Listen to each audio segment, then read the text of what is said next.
Pernahkah Anda bertanya-tanya mengapa beberapa inovasi terasa seperti kembang api, meledak dengan indah, lalu lenyap begitu saja, sementara yang lain terasa seperti sebuah galaksi baru yang terus berkembang dan menarik semua orang ke dalam orbitnya?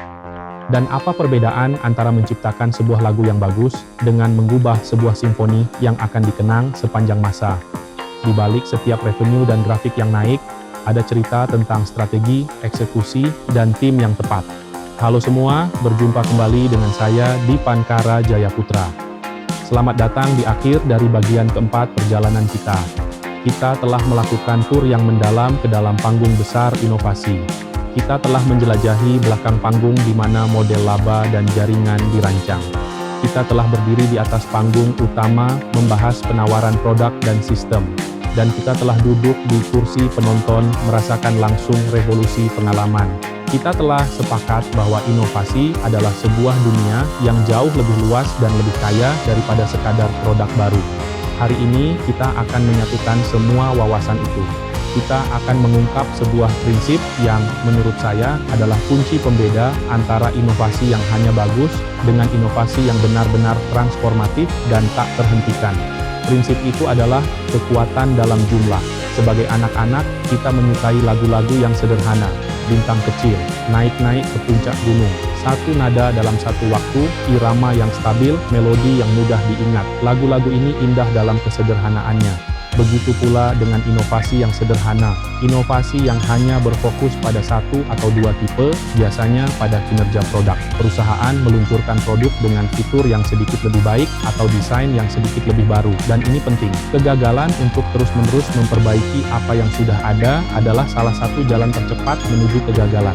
Masalahnya adalah terlalu banyak perusahaan yang hanya memainkan lagu-lagu sederhana ini. Di pasar yang semakin ramai dan bising, inovasi yang sederhana saja tidak akan pernah cukup untuk meraih kesuksesan jangka panjang.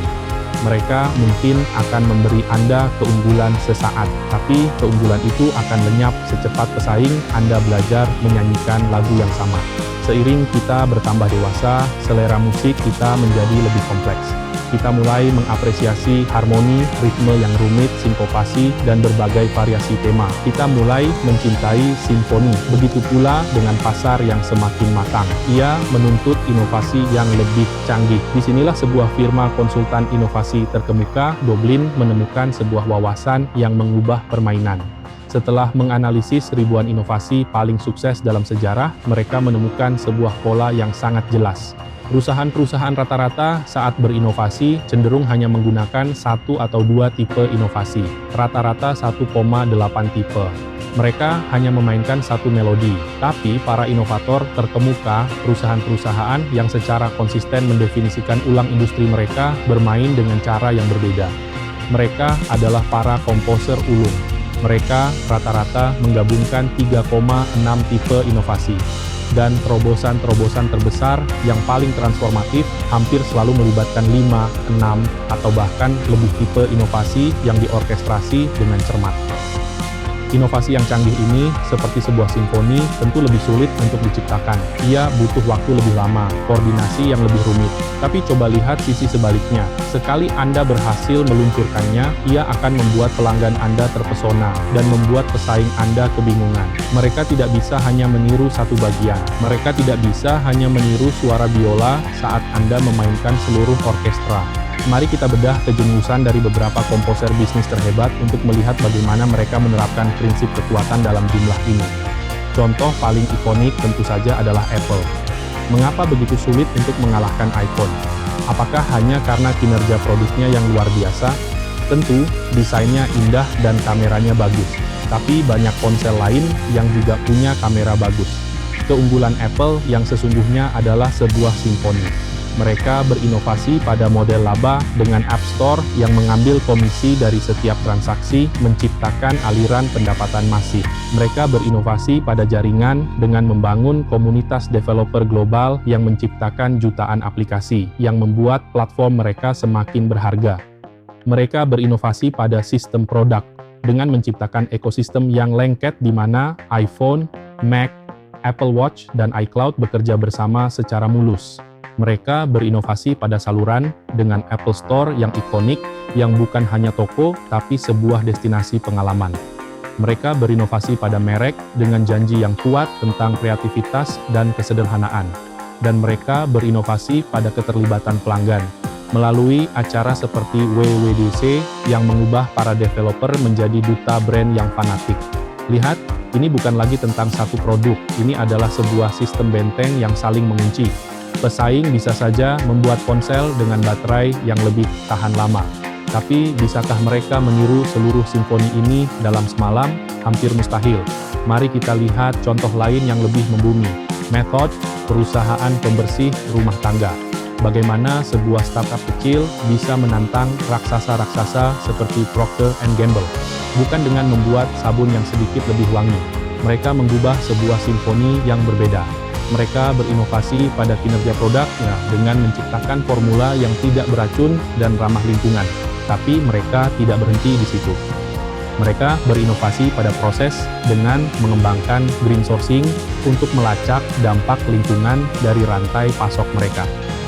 Mereka berinovasi secara radikal pada merek, dengan kemasan yang begitu indah dan penuh warna, sehingga orang-orang dengan bangga memajangnya di dapur mereka, bukan menyembunyikannya di bawah wastafel. Dan mereka berinovasi pada keterlibatan pelanggan dengan membangun komunitas People Against Dirty yang mengubah pembersihan dari sekadar tugas menjadi sebuah gerakan. Kombinasi inilah yang memberi mereka kekuatan. Mereka tidak hanya menjual produk, mereka menjual sebuah gaya hidup, sebuah keyakinan. Jadi, bagaimana kita bisa mulai berpikir seperti seorang komposer, bukan hanya sebagai seorang penulis lagu?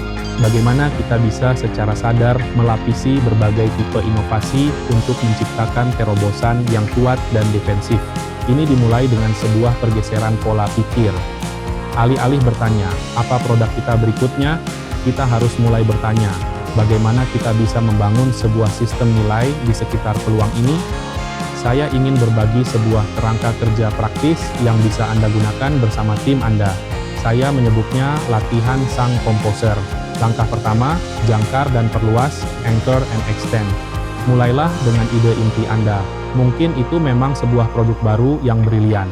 Jadikan itu jangkar Anda di tipe kinerja produk. Sekarang, jangan berhenti di situ. Tantang tim Anda untuk memperluas ide itu ke tipe-tipe lain. Baik, produk kita hebat. Sekarang, bagaimana kita bisa membungkusnya dengan sebuah layanan yang begitu luar biasa sehingga menjadi legenda?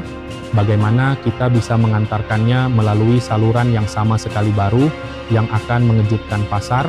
Bisakah kita menciptakan model laba berlangganan di sekitarnya yang akan menciptakan pendapatan berulang? Siapa mitra di luar sana dalam jaringan kita yang bisa membuat produk ini 10 kali lebih berharga? Langkah kedua, tantang titik buta industri Anda. Gunakan kerangka 10 tipe inovasi sebagai sebuah peta diagnostik. Petakan di mana semua pesaing Anda bermain. Di sebagian besar industri, Anda akan melihat sebuah kerumunan besar di sekitar kinerja produk dan mungkin sedikit di merek dan saluran. Sekarang, lihatlah area-area yang kosong di peta itu. Itulah titik buta kolektif di industri Anda. Itulah samudra biru Anda. Jika tidak ada seorang pun di industri Anda yang berinovasi secara serius pada struktur organisasi atau proses inti, maka di sanalah sebuah langkah yang radikal dan tak terduga bisa Anda lakukan. Langkah ketiga, targetkan angka 5. Jadikan ini sebagai sebuah aturan praktis untuk setiap inisiatif inovasi yang signifikan. Tantang tim Anda untuk secara sadar mencoba mengintegrasikan setidaknya 5 dari 10 tipe inovasi. Angka ini mungkin terdengar sewenang-wenang, tapi ia memaksa sebuah disiplin. Ia memaksa tim untuk berpikir secara holistik, melampaui batas-batas departemen mereka, dan merancang sebuah solusi yang benar-benar terintegrasi. Berinovasi dengan cara ini memang tidak mudah. Ia menuntut kolaborasi lintas fungsi yang lebih dalam. Ia menuntut kesabaran yang lebih besar, tapi imbalannya sangatlah besar. Anda tidak lagi hanya menciptakan sebuah produk yang bisa ditiru. Anda sedang membangun sebuah sistem yang sulit dipahami, sebuah pengalaman yang sulit ditandingi, dan sebuah model bisnis yang sulit dilawan. Anda tidak lagi hanya memainkan satu nada. Anda sedang memimpin sebuah orkestra. Berhentilah menulis lagu-lagu sederhana. Mulailah menggubah simfoni. Apakah ini resonan dengan challenge di industri Anda? Mari diskusi lebih dalam. Connect dengan saya. Let's exchange insights.